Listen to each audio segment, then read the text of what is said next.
जी हाँ दोस्तों, तो पाकिस्तान के खिलाफ खेले गए एशिया कप के सुपर 4 महामुकाबले में भारतीय टीम के बल्लेबाजों के बाद गेंदबाजों का आया सैलाब, जहां पर टीम इंडिया की रन मशीन विराट कोहली और सलामी विकेटकीपर बल्लेबाज केएल राहुल ने आतिशी बल्लेबाजी करते हुए चौके छक्कों की बरसात के साथ पाकिस्तान के गेंदबाजों का जम के काटा चालान। तो वही दोस्तों, दोनों ने मिलकर धुआंधार अंदाज में बल्लेबाजी करते हुए जड़ दिया क्रिकेट इतिहास का सबसे तेज तर्रार एशिया कप का शतक, और फिर लक्ष्य का बचाव करते हुए भारतीय टीम के तेज गेंदबाजों के बाद स्पिन गेंदबाज चाइनामैन कुलदीप यादव का दिखा तूफान, जहां पर दोस्तों चाइनामैन कुलदीप यादव ने अपनी फिरकी के माया जाल में पाकिस्तान के बल्लेबाजों को फंसाते हुए पूरी तरह से घुटने टेकने पर मजबूर कर दिया और एक के बाद एक पाकिस्तान के बल्लेबाज ताश के पत्तों की तरह ढहती हुई चले गए और चाइनामैन कुलदीप यादव के सामने घुटने टेकते हुए पाकिस्तान के बल्लेबाजों ने कर दिया सरेंडर और दे दी उन्हें क्रिकेट इतिहास की सबसे शर्मनाक हार। नमस्कार दोस्तों, स्वागत है आपके अपने पसंदीदा क्रिकेट चैनल क्रिक बोबो में। दोस्तों, इस वीडियो में हम आपको भारत और पाकिस्तान के बीच हाल ही में कोलंबो के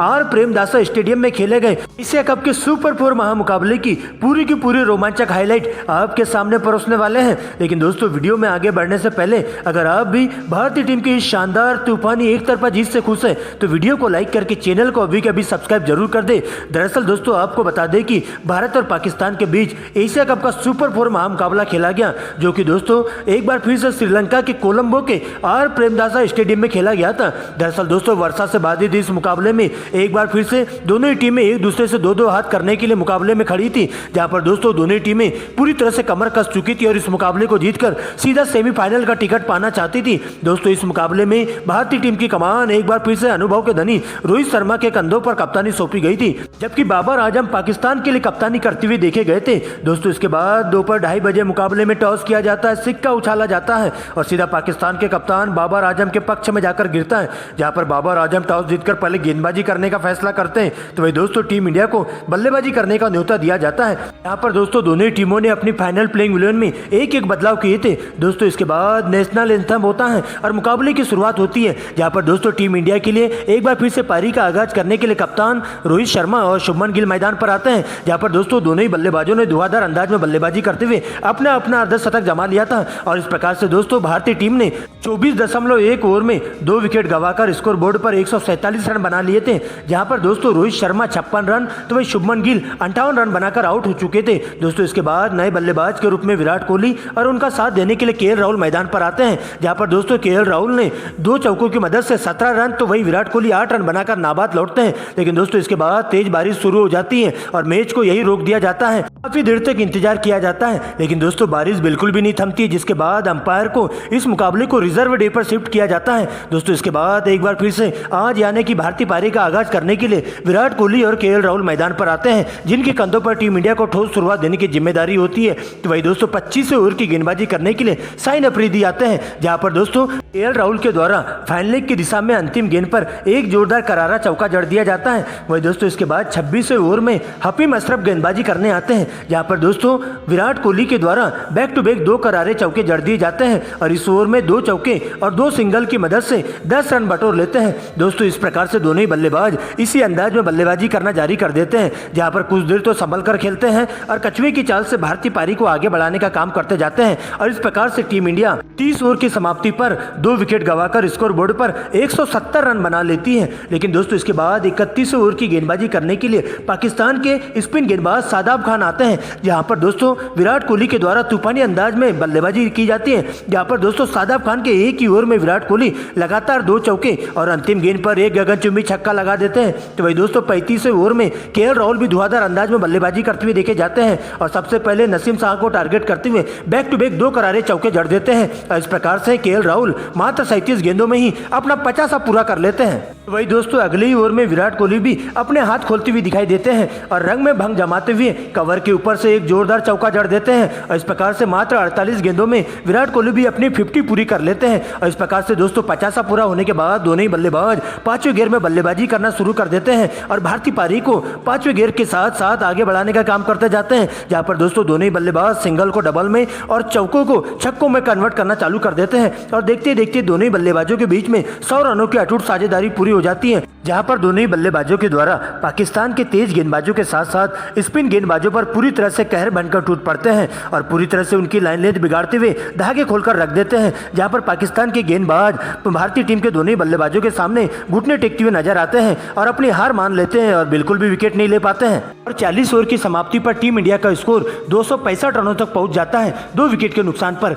दोस्तों इसके बाद 41 ओवर की गेंदबाजी करने के लिए पाकिस्तान के सबसे तेज तर्रार खोखा गेंदबाज हरीश राव आते हैं। जहां पर दोस्तों उनका सामना होता है विराट कोहली से और पहली ही गेंद पर विराट कोहली कवर की दिशा में जोरदार चौका जड़ देते हैं। तो दोस्तों इसके बाद अंतिम की 2 गेंदों में back to back 2 cover drive लगा देते हैं और इस प्रकार से हरीश राव के 41 ओवर में कुल मिलाकर 12 रन आ जाते हैं। लेकिन दोस्तों इसके बाद 45 ओवर में इफ्तिकार अहमद गेंदबाजी करने आते हैं। जहां पर दोस्तों विराट कोहली का जम के गुस्सा देखने को मिलता है और इफ्तिकार अहमद के एक ही ओवर में 2 छक्के और 2 चौके लगा देते हैं और इस प्रकार विराट कोहली 90 के पास पहुंच जाते हैं। लेकिन दोस्तों इसके बाद अंतिम के 5 ओवरों में दोनों ही बल्लेबाजों का जोरदार तूफान देखने को मिलता है। यहाँ पर दोस्तों चौके छक्कों की झड़ी लगाते हुए दोनों ही बल्लेबाज आकाशी बिजली गिराते हुए दिखाई देते हैं और पाकिस्तान के गेंदबाजों की पूरी तरह से धागे खोल कर रख देते हैं। यहाँ पर दोस्तों सबसे पहले 46 ओवर में केएल राहुल का तूफान देखने को मिलता है और बैक टू बैक 3 चौके लगातार जड़ देते हैं पाकिस्तान के तेज गेंदबाज नसीम शाह को और अंतिम गेंद पर सिंगल लेकर 90 गेंदों में ही अपना तूफानी शतक जड़ देते हैं। दोस्तों इसके बाद 46 ओवर में विराट कोहली भी शाहिन अफरीदी को टारगेट करते हुए दिखाई देते हैं। जहाँ पर दोस्तों शाहिन अफरीदी की पहली ही गेंद पर सिंगल लेकर विराट कोहली अपना तूफानी शतक पूरा कर लेते हैं जो कि उनके बल्ले से मात्र 96 गेंदों में देखने को मिलता है। दोस्तों शतक पूरा होते ही अंतिम के 3 ओवरों में दोनों ही बल्लेबाज बॉल देखो और बॉल पेलो वाला नियम अपनाते हैं और पाकिस्तान के गेंदबाजों की पूरी तरह से बद्दियां उधेड़ कर रख देते हैं। जहां पर दोस्तों दोनों ही बल्लेबाज चौके का उम्र छक्के ज्यादा मारना चालू कर देते हैं और पाकिस्तान के गेंदबाज पूरी तरह से लाचार साबित हो जाते हैं और इस प्रकार से टीम इंडिया पूरे 50 ओवर के खेल में 2 विकेट गंवाकर स्कोर बोर्ड पर 356 रन बना लेती है और पाकिस्तान की टीम को इस मुकाबले में जीत हासिल करने के लिए 357 रनों का विशाल टारगेट दे दिया जाता है। जहां पर केएल राहुल 94 गेंदों में 122 रन बना लेते हैं जिनके बल्ले से 9 चौके तो वही 3 गगनचुंबी छक्के देखने को मिलते हैं। तो वही दोस्तों विराट कोहली 106 गेंदों में 111 रनों की तूफानी पारी खेलते हैं जिनके बल्ले से 12 चौके तो वही 2 गगनचुंबी छक्के देखने को मिलते हैं और इस प्रकार से दोनों ही बल्लेबाज नाबाद लौट जाते हैं। यहाँ पर दोस्तों पाकिस्तान की तरफ से 2 ही गेंदबाज कारगर साबित हो पाते हैं। जहाँ पर दोस्तों शाहिन अफरीदी और शादाब खान के खाते में एक विकेट जाते हैं। दोस्तों इसके बाद 357 रनों के लक्ष्य का पीछा करने पाकिस्तान के 2 धाकड़ ओपनर बल्लेबाज इमाम उलक और फकर जमान मैदान पर आते हैं जिनके कंधों पर टीम को ठोस शुरुआत देने की जिम्मेदारी होती है। तो वही दोस्तों भारतीय पारी के लिए पहले ओवर की गेंदबाजी करने के लिए टीम इंडिया के विकेट टेकर गेंदबाज जसप्रीत बुमराह की एंट्री होती है। यहाँ पर दोस्तों जसप्रीत बुमराह के द्वारा पहली ओवर में घातक गेंदबाजी का नजारा पेश किया जाता है और देखते इस प्रकार से दोनों ही बल्लेबाज मिलकर सिंगल डबल की मदद से पाकिस्तान की पारी को आगे बढ़ाने का काम करते जाते हैं। लेकिन दोस्तों इसी बीच 5वें ओवर की गेंदबाजी करने के लिए एक बार फिर से जसप्रीत बुमराह आते हैं। जहां पर दोस्तों 5वें ओवर की दूसरी गेंद पर 17 रनों के स्कोर पर पाकिस्तान को पहला बड़ा झटका इमाम उलक के रूप में दे देते हैं। जहां पर दोस्तों बुमराह की गेंद पर इमाम उलक 9 रनों के निजी स्कोर पर शुभमन गिल को कैच दे बैठते हैं। दोस्तों इसके बाद नए बल्लेबाज के रूप में फकर जमान का साथ देने के लिए बाबर आजम की मैदान पर एंट्री होती है। जहां पर दोस्तों दोनों ही बल्लेबाज मिलकर पाकिस्तान की पारी को आगे बढ़ाने का काम करते जाते हैं और लगातार स्ट्राइक रोटेट करते हुए सिंगल डबल की मदद से पाकिस्तान की पारी को बहुमूल्य रन जोड़ते हुए जाते हैं। लेकिन दोस्तों इसी बीच 11वें ओवर में एक बार फिर से भारतीय टीम के तेज गेंदबाज हार्दिक पांड्या गेंदबाजी करने आते हैं। जहां पर दोस्तों 11वें ओवर की चौथी गेंद पर अच्छी लाइन में दिखाई दे रहे बाबर आजम को चलता कर देते हैं। जहां पर दोस्तों 43 के स्कोर पर बाबर आजम के रूप में पाकिस्तान को दूसरा बड़ा झटका लग जाता है। दरअसल दोस्तों हार्दिक पांड्या के द्वारा फेंकी गई स्विंग गेंद टप्पा पड़ने के बाद अंदर की तरफ आती है और बाबर आजम के ऑफ स्टंप को उखाड़ कर ले जाती है। जहां पर बाबर आजम के बल्ले से मात्र 10 रनों की पारी देखने को मिलती है। दोस्तों इसके बाद फकर जमान का साथ देने के लिए नए बल्लेबाज के रूप में मोहम्मद रिजवान आते हैं। लेकिन दोस्तों इससे पहले कि रिजवान बड़ी पारी खेल पाते हैं वे भी सस्ते में अपना विकेट खो बैठते हैं। जहां पर दोस्तों शार्दुल ठाकुर की एक तेज गति से फेंकी गई गेंद टप्पा पड़ने के बाद कट लगकर सीधा बल्ले का बाहरी किनारा लेते हुए विकेट कीपर केएल राहुल के दस्तानों में चली जाती है और इस प्रकार से 12वें ओवर की चौथी गेंद पर 47 के स्कोर पर पाकिस्तान को तीसरा बड़ा झटका मोहम्मद रिजवान के रूप में लग जाता है। दोस्तों इसके बाद फकर जमान का साथ देने के लिए नए बल्लेबाज के रूप में आगा सलमान आते हैं। जहां पर दोस्तों दोनों ही बल्लेबाज कछुए की चाल से सिंगल डबल की मदद से पाकिस्तान की पारी को आगे बढ़ाने का काम करते करते जाते हैं और देखते देखते दोनों बल्लेबाजों के बीच में 50 रनों की अटूट साझेदारी भी पूरी हो जाती है। तो इस पार्टनरशिप को तोड़ने के लिए कप्तान रोहित शर्मा अपने पिटारे में से स्पिन गेंदबाज चाइनामैन कुलदीप यादव के हाथों में गेंदबाजी थमा देते हैं, जहां पर दोस्तों 20वें ओवर की गेंदबाजी करने कुलदीप यादव आते हैं, जहां पर दोस्तों 20वें ओवर की दूसरी गेंद पर 77 के स्कोर पर चौथा बड़ा झटका पाकिस्तान को फकर जमान के रूप में लग जाता है, जहां पर दोस्तों कुलदीप यादव के द्वारा फेंकी गई डिलीवरी पर फकर जमान 27 रनों के निजी स्कोर पर क्लीन बोल्ड हो जाते हैं और इस प्रकार से दोस्तों फकर जमान भी पवेलियन का रास्ता नाप लेते हैं। दोस्तों इसके बाद आगा सलमान का साथ देने के लिए नए बल्लेबाज के रूप में शादाब खान आते हैं, जहां पर दोस्तों दोनों ही बल्लेबाज कुछ देर भारतीय टीम के तेज गेंदबाजों के साथ साथ स्पिन गेंदबाजों का डटकर मुकाबला करते हुए जाते हैं, जहां पर दोस्तों दोनों ही बल्लेबाज सिंगल डबल की मदद से पाकिस्तान की पारी को आगे बढ़ाने का काम करते जाते हैं। लेकिन दोस्तों 20वें ओवर की अंतिम गेंद पर 96 के स्कोर पर पांचवा बड़ा झटका पाकिस्तान को आगा सलमान के रूप में कुलदीप यादव दे देते हैं,